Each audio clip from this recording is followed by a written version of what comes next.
안녕하십니까. 요즘 그 청년층의 기투 재테크가 아주 대유행입니다. 제가 20대일 때는 재테크라는 것은 신경을 아예 써본 적이 없어요. 30대, 40대 뭐 다 별 신경을 써본 적이 없습니다. 제가 살아온 게 특별나서가 아니라 사실상 우리 때는 20, 30대에서는 재테크가 별로 없었고요. 이제 결혼하고 30대 중후반으로 가면 그때서 이제 자식이 생기고 하니까 주식을 이야기하고 뭐 집을 사니 많이 이야기하고 그런 것들이 늘어났습니다. 그런데 요즘은 20대부터 재테크에 젊은 애들이 빠져들어요. 그러면 재테크라는 것의 본질을 봅시다. 재물을 갖다가 늘리는 기술을, 그 테크놀로지를 재테크라는 거 아니겠습니까? 자, 재물이 기술을 발휘해서 늘릴 수 있다? 사실상으로 불가능한 일이죠. 과거에 문자 시대 이전부터, 고대 때부터 연금술사라해서 금을 만드는 기술 등이 이렇게 시도되어 왔지만 성공하지 못했습니다.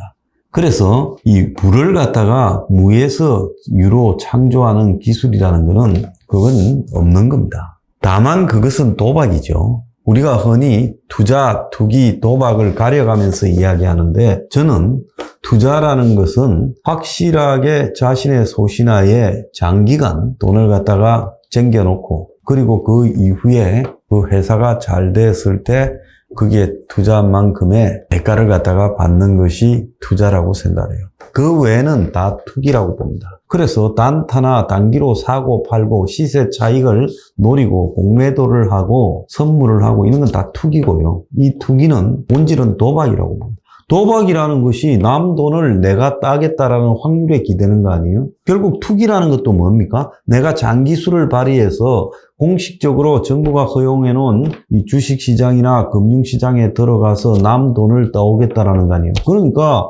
정부가 허락해 준 카지노가 주식시장이라는 거예요. 솔직히 말하면 장기 투자 외에 주식시장을 저는 허용해 줘서는 안 된다고 봅니다. 자본시장으로서 역할이 아니라 투기장화 시키고 있고 거기서 돈 뜯어가는 게 삥 뜯어가는 게 주식시장이잖아요. 지금 주식하는 사람 중에 어떤 회사 가치를 믿고 그 회사에 대하여 오랫동안 주식을 사서 돈을 묻어 놓겠다고 투자하는 사람이 어디 있습니까? 솔직히 한 10년 정도 투자하지 않으면 그건 전부 투자라고 부를 자격이 없는 거예요. 그래서 이 사회가요, 사람의 필수 공공재인, 생존재인 집을 가지고도 투기를 하고 주식시장이라는 걸 열어놓고 기업도 없는 데 놓고 그걸 갖다가 도박판으로 만들고 자, 그래서 어른들이 도박을 통해서 부를 늘려오는 과정들을 바라본 애들은 이제 이 사회에 발도 디디기 전에 대학교 가서 다닐 때부터 재테크라는 걸 열중합니다. 유독 돈을 밝히는 뺀질뺀질한 애들이 있어요. 자, 그런 애들이 이제 학교 다닐 때부터 재테크를 하고 그래서 좋은 직장에 취직한 애들일수록 재테크를 더 많이 합니다. 저는 솔직히 요즘 20대들이 재테크에 혈안이 되어서 재테크에서 돈 벌어서 40세에 화이어족이 되겠다. 내 앞에 아마 그런 놈이 있었으면 앞뒤로 몇 대 날렸을 겁니다.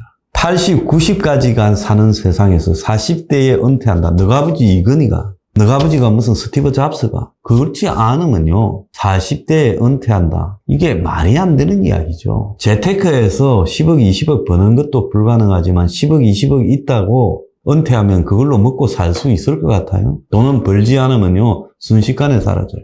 그래서 젊은 사람들의 목표가 돈을 벌어야 되겠다. 근데 그 돈을 버는 부분에서 성실하게 노동으로 일해서 내 노동 가치를 받아서 저축해서 차근차근 재산을 굴려가겠다가 아니라 전부 일확천금을 노리고 있다는 거예요.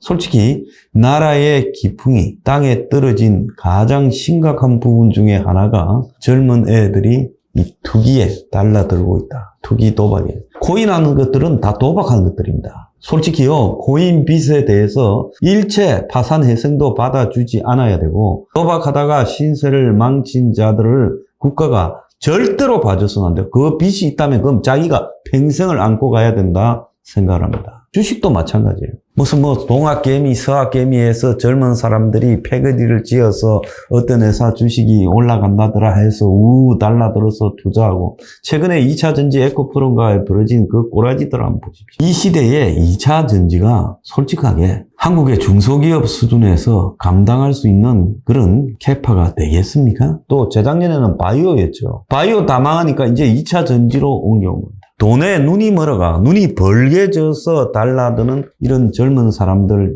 행태들. 집을 살라니까 집은 돈 많은 소수 젊은 사람들만 할 수 있거나, 은행에서 돈을 빌릴 수 있는 소수 전문직 맞벌이 부부들, 아니면 대기업 맞벌이 부부들이나 할 수 있기 때문에, 제일 하류는 코리안하고, 그 다음에는 이제 주식하고, 제일 상류는 부동산 투기합니다.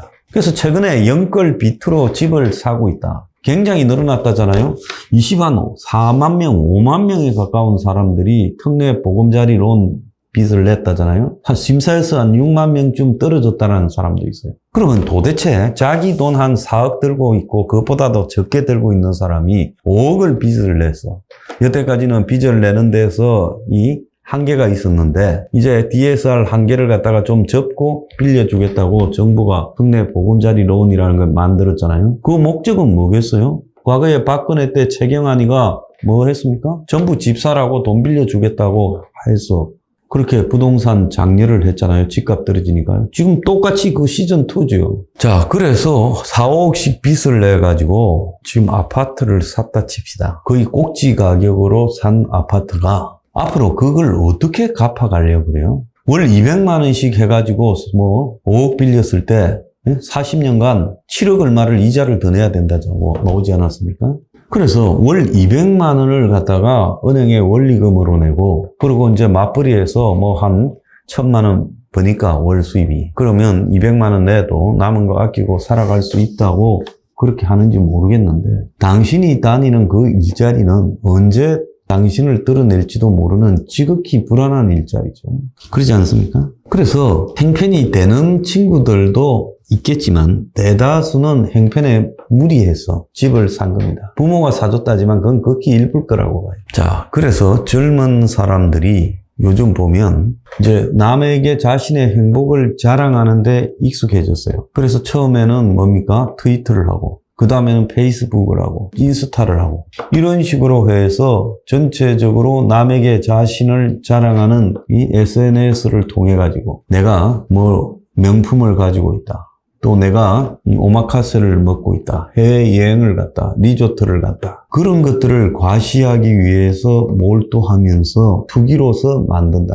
평범한 집에 태어났다. 대다수가, 한국의 한 90%는 평범 이하예요. 그런 집에 태어나서 결혼하는 것도 하늘의 별 따기고 애를 낳는 것도 하늘의 별 따기인데, 그러면서 오마카세에 가고 호텔 뷔페에 가고 명품을 사고 해외여행을 하고, 자, 이렇게 하는 것을 자랑하려고 하는 욕망에 가득 차 있어요. 어떤 사람들은 아예 자식도 안 낳고 그런 것들을 즐기면서 살자. 그래서 인생의 목표가 마누라하고 나하고 둘이 즐겁게 살자. 그러려면 열심히 재테크해서 오로지 돈을 많이 버는 것이 내 인생의 목표다. 세상에 대해서 많은 생각을 하고 무한한 가능성이 열려있는 20대 때, 제가 20대 때 당신들 앞에 무한한 가능성이 열려있다 이렇게 말했을 때 저는 굉장히 불쾌했습니다. 그때까지도 일찍 찌들었지요. 사회운동 이런 부분을 해오면서 삶이 고달팠기 때문에 누가 그런 말을 제 앞에서 했을 때 무한한 가능성 같은 소리 하네 하면서 좀 욱한 것이 기억이 납니다. 그런데 제가 지금 이 나이에 생각하면 다시 20대로 돌아간다면 정말 무한한 가능성을 열 수 있을 것 같다라고도 생각해요. 자, 그런 젊은 나이 때 오로지 돈에 빠져들어서 잔 기술로 책을 보고 남한테 들어서 그래서 돈을 벌겠다? 솔직히 말하면 재테크 기술이라는 게 집안에서 전해준 노하우에다가 책 보고 배운 노하우에다가 언론에서 조금 보고 들은 거에다가 친구들을 좀 지인들한테 들은 게 다잖아요. 그 기술이 돈을 벌 수 있을 만큼의 탁월한 기술이 될 수 있을 거라고 봅니까? 그거는요, 누구나 다 하는 정도죠. 그래서 재테크라는 것은 젊은 사람들이 잔 기술로 발버둥 친다고 되는 게 아니라 순간적으로 한두 번 성공할 때도 있겠지만은 그 종말은요, 결국은 이 쪽박을 찹니다. 도박해서 따면요, 땄을 때 손을 끊는 것이 거의 불가능하지요. 결국 도박으로 뛰어들어가서 패망합니다. 카지노라고 디즈니 플러스에서 하는 그 드라마를 보면 그 최민식이가 이야기를 하잖아요. 그만둬라고.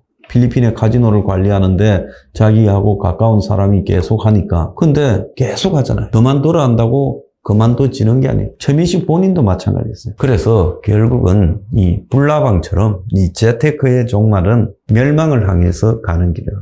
그래서 젊은 사람들에게 제가 말을 합니다. 투기로서 돈을 벌 수 없다. 그럼 우리는 신분 상승도 못하고 맨날 고달프게 이 초라한 일상을 갖다가 견디면서 살아란 말이냐. 그게 아니라 노력해서 더 나은 삶을 살고 싶으면 이 재테크 기술이 아니라 더 나은 자격을 따기 위해서 공부를 하든지 더 나은 기술을 땀 흘려 배우든지 그렇게 해서 자신을 올려야지. 자신의 가치를 올리는 게 아니라 그냥 재테크를 해서 상류층이 되겠다라고 생각하는 거예요. 그건요, 결국 20대 때 이런 나이에 그 사람의 인생은 망가졌고 결국 남은 것은 허무한 욕망밖에 없고 멸망으로 이어진다는 겁니다. 청년들 제발 정신 차리기 바랍니다. 당신들의 노하우와 당신들의 기술과 당신들의 이 미천으로 절대로 돈을 딸 수 없습니다. We are